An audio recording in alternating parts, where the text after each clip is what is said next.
Hey, it's Dom here from Wakewood Digital. In today's video, we wanted to run through the 5 essential features that we feel like every small business website, particularly in Tasmania, should have in 2024. So the full post is available on the website, but we wanted to take the opportunity to run through sort of what the 5, well actually 6 key points are, and to sort of break these down a little bit more to sort of help understand what they are, but also how you can ensure that your website also has these features. If we move through at the top of the post, we have summarized what the 5 features are, and they are a fast loading speed, SEO optimized, so your website needs to be optimized for search, also optimized for search intent, which is something we can break down a little bit more, voice search, as well as smart device optimization, and then local SEO, or essentially utilizing Google Business Profile as well. We have also got a little bonus inclusion in there too. So if we jump straight in, the first one is load speeds and ensuring that your website has a fast load time. As the post says, the average human attention span is around 8 seconds. So it shouldn't be any surprise that your website needs to load fast, because if you have a visitor that's visiting a website and they're sitting there and all they see is a white screen or a few assets come along, if that's not visible in 4, 5, 6, 7, 8 seconds, they're going to click off, and that means that you're missing out on a sale or someone inquiring about your service, and they're going to go to your next competitor as well. So having that fast load speed is really important, and probably even more so given we're now into 2024. So I guess that begs the question, how do I test my website load speed? And the best place that we often advocate for is using Google's own page speed insights. So you can click the link here or actually visit pagespeed.web.dev and that will load it up. What you can do is copy and paste your website into this area here. So in this instance, we've used the Retreats Tasmania one. And then you can hit enter and it will run. You can view the mobile scores as well as the desktop scores as well, just using the 2 buttons there, and it'll have a bit of a think. And the great thing about the page speed insights is it's sort of set across 4 different categories. So it's not just limited to the speed, and it also tells you about, these are some suggestions in terms of how to actually fix your performance issues that it might have flagged. So you can sort of see here that across the board, those 4 categories of performance, accessibility, best practices, as well as SEO. And you can scroll through and under performance, it sort of says, look, here's some ways that we've identified that are actually slowing your site down. How does it work in terms of accessibility, best practices, as well as SEO? So you can sort of sequentially work through as many of these areas as possible and then improve those and then rerun your website. And you probably notice that each time you run it, you will get a bit of a different score. And that's because it's obviously testing it in live in a different environment and things like that. So it is important to sort of make the changes and maybe run it through once or twice. But the Page Speeds Insights is a fantastic tool for actually being able to test the speed of your website. This then leads to, if it has identified that there are some issues with your website, how do you actually improve your website speed? There's a plethora of ways to actually do this. All we've done is provided a few quick and easy ones. It could probably be a whole nother video just on this topic. But some of the main ones, and I guess the primary one is image compression. And what that means is shrinking the image file size, and that's different to the actual dimensions or actual width and height of the image. Width and height is important because that can help shrink the file size. But if we have a look, what you see here is there's this big image here in the background. These stars here act as images. The icons here are images, as well as that great photo of Jules and Jace. And then we come down to the blog post images, the background image here. So you can see there are quite a few images. If all of these images are massive and not appropriately sized for their file size, it's going to take even longer to load. So we can do things like making sure that if this image here in the background is actually 10,000 pixels big, it's never ever actually going to be that big on a website. So keeping it around 2,000, 1,800, etc. is really important, or could be a good starting point. And these are things that we can test. What we're aiming for is to get a good balance between quality as well as file size too. So you can use tools like Photoshop or Canva to start setting up the actual dimensions of the image, export it, and there's plenty of tools out there. We've got a dedicated blog post on how we optimize our images. So you can do this to ensure that the image file sizes are actually appropriate The second one that we've got here is adding alt text, and what this is that it's an accessibility feature, is that if an image doesn't load for whatever reason, or from that accessibility point of view, if somebody is using a screen reader, then what can happen is providing that alt text or that alt description for an image actually describes what is being shown on screen. So this one here, for example, might be yellow icon showing a house with a garage and a plant out the front. So it's important to add those alt descriptions in because it does act as a really important accessibility feature.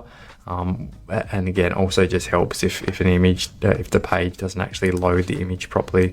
And that can definitely help with regards to improving your website speed as well as your SEO scores and things like that. Lazy loading, I won't go into too much detail here, but the example for this one is these blog posts down here all have an image associated with them, which does take a little bit of time to load. If somebody comes to this website and doesn't actually scroll down that far, then there's no point in the website actually loading those images. So what lazy loading is, it'll sort of preload as you scroll down. So about here, it might actually start loading those blog images, as opposed to if somebody just comes up here and goes straight to the Inquire Now area, there's no point loading those images down the bottom because it wastes time and it wastes download capacity as well. So having that lazy load feature turned on where you can is a great way to sort of improve your website speed.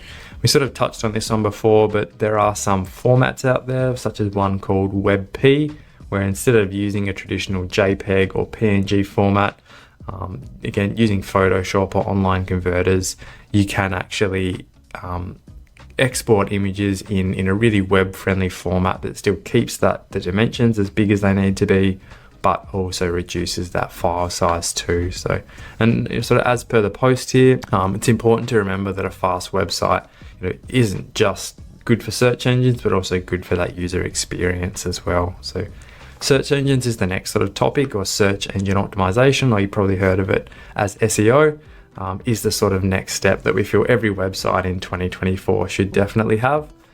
Social media advertising is definitely really important and has its place, but we feel like a strategic sort of SEO strategy in place for your website is more of a sustainable approach. So if you turn that social media advertising off, then that's essentially stopping that trickle coming through. Whereas when it comes to SEO, ranking in the top 3 positions for your primary keyword, if not position 1, as long as you're sort of doing that ongoing good SEO work, then that's sustainable. It's much more sustainable and often is a little bit more cost effective than running an advert campaign. So they both have their strengths. Quite often we get good SEO in place first and then run the advert campaign. But we feel like, it's not that difficult to have at least appropriate SEO foundation for your website up in 2024. So how do you fix your SEO, or how do you analyze it? I'd sort of say that SEO is a multifaceted beast. There's no silver bullet no matter what anyone online or what your Facebook ads tell you. So you can use some free tools like Ubersuggest or Google Search Console. We've got up Google Search Console, and under the search results tabs here, you can actually scroll down and view, what are the queries that are driving people to your website. So here we can sort of see these are the clicks and these are how many people viewed.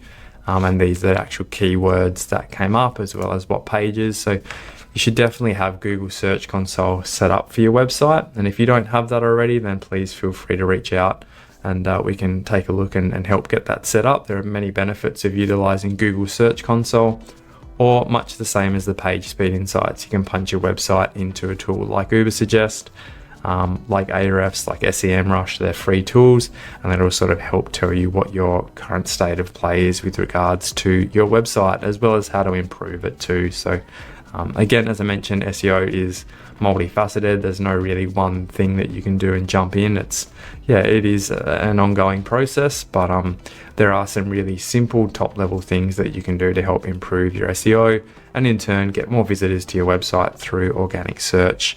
And that's definitely going to help you out in terms of getting those sales, having people inquire, or raising that brand awareness too. Search intent is definitely our trend word for the end of 2023 and 2024, and this point speaks to the fact that your content should be tailored for search intent. So if you have a small business website, running a small business, that the content that's on there, and not just blog posts in this instance, it should be tailored for search intent. And what that means is, like, the example that we've got here is probably the best one, that if someone is looking for a lemon cake recipe, they're not going to want to see a 3,000 word blog post that's not formatted or has no headings.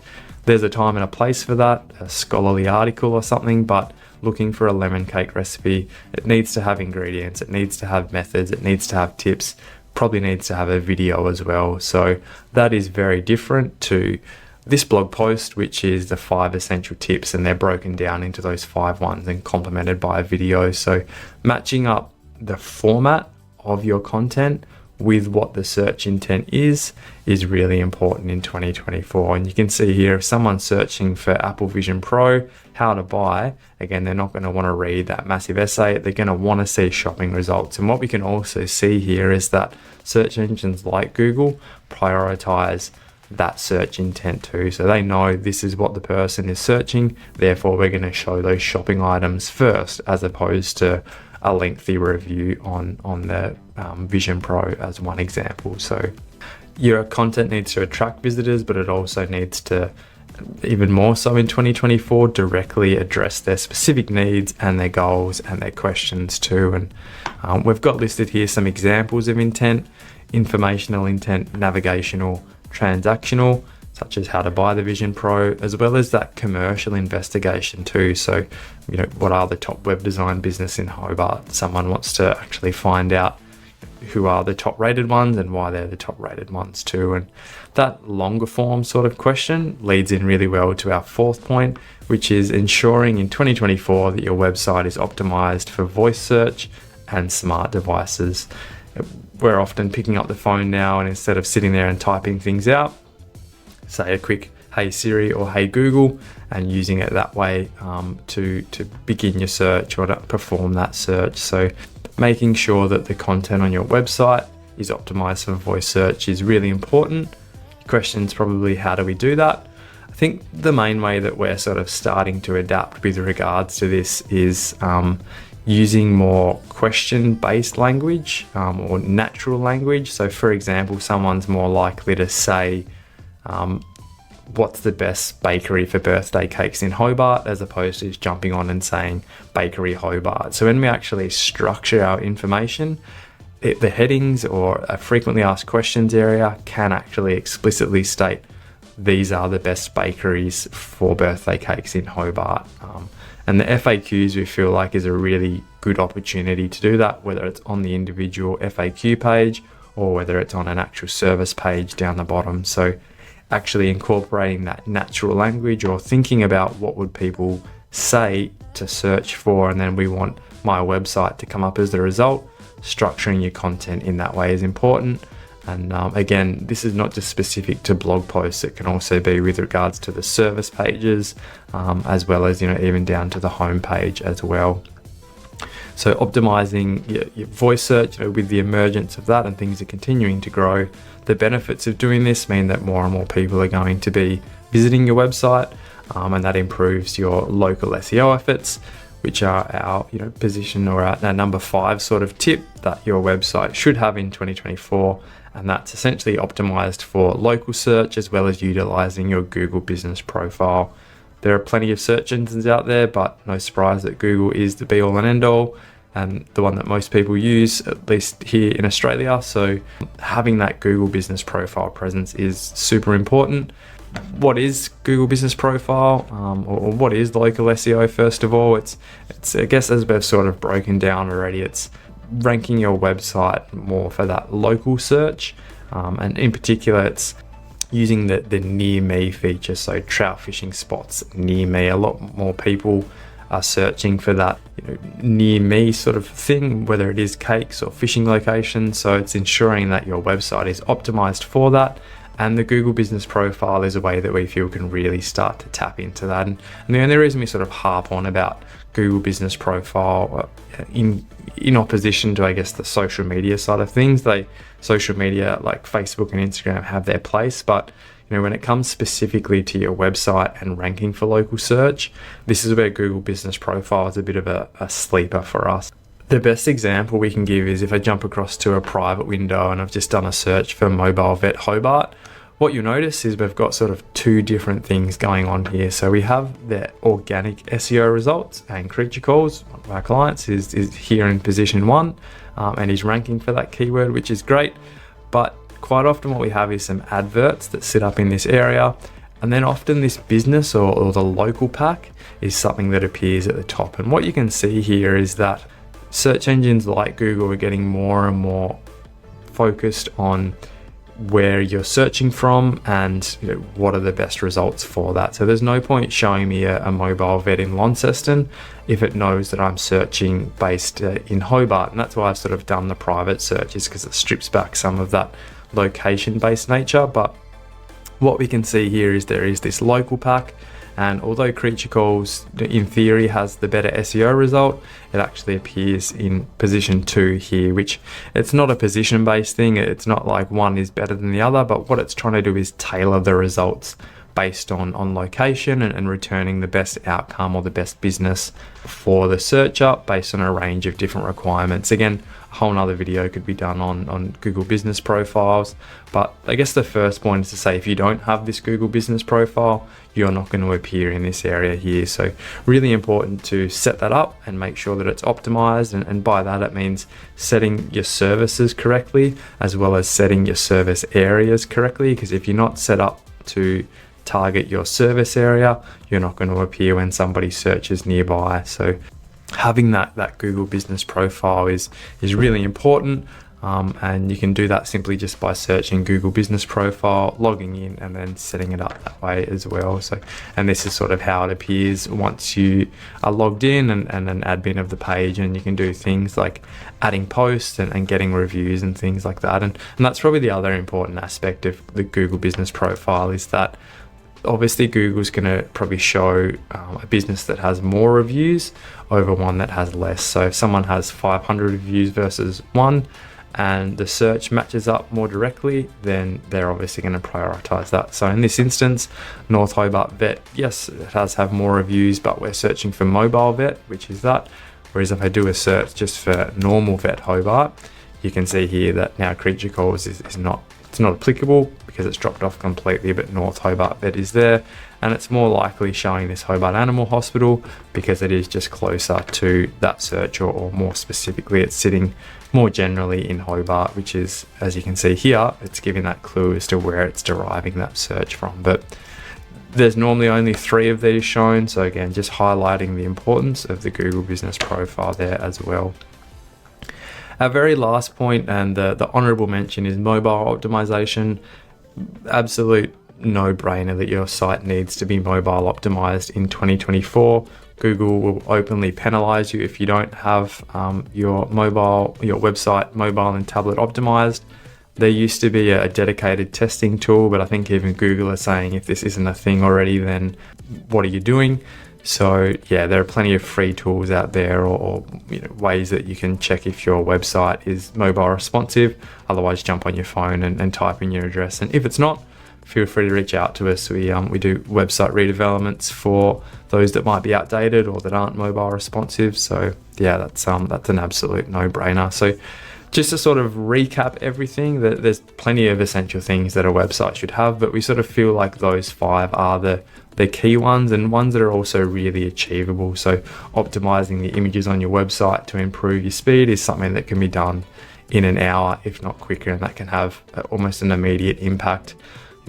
Quite often we can get focused on search engine optimization or ranking highly, but visitor experience is also really important. And a lot of these things, such as mobile responsive, SEO, and load times, are really important with regards to that user experience too, which we can often forget. So these things are obviously targeted towards improving the experience of your website, but also having those sub goals of ranking you better online, or meaning that visitors have a better experience when they visit your website. So we have sort of focused on SEO a fair bit, and the last point I sort of wanted to mention was that we do have this free SEO analysis. So if you're not quite sure, feel free to use the free tools, but if you wanted a bit more of an in-depth analysis of A, how does your website perform, but B, what are some opportunities to actually improve that, head along to our free SEO analysis. You can just scroll right down to the bottom of the website and click SEO free analysis. punch in your details here. It's free for Tasmanian businesses, and we happily can send through a video much the same as this that sort of breaks down your current state of play, as well as some hand-picked recommendations specific to your website or your industry that can help out. So definitely do that. I'll also say this one's also focused on website design. So if you feel like you're missing out with regards to some opportunities for your website, if it's out of date or it's not quite performing how you'd like it to or how it should, please feel free to get in touch. And we've recently rebranded, as you may have noticed, and one of the key features here at Wake for Digital now is we want to do the heavy lifting for small businesses, so that way you can get back out there and manage your staff or actually sell your products and those sorts of things. So when it comes to web design, SEO, digital marketing, social media adverts and videography, we want to be the ones that sort of do that heavy lifting for you, and then essentially means that you can focus on doing the important things for your business without having to worry about how to log into your website or, should I be doing this blog update? We do all that for you. So if you're interested in any of those services, click the discuss your project button, fill in your details here, and yeah, we can happily have a chat about what that looks like and ensuring that your online presence is up to scratch in 2024. We're looking at developing some more educational videos like this, so please feel free to like and subscribe, and yeah, thanks for watching.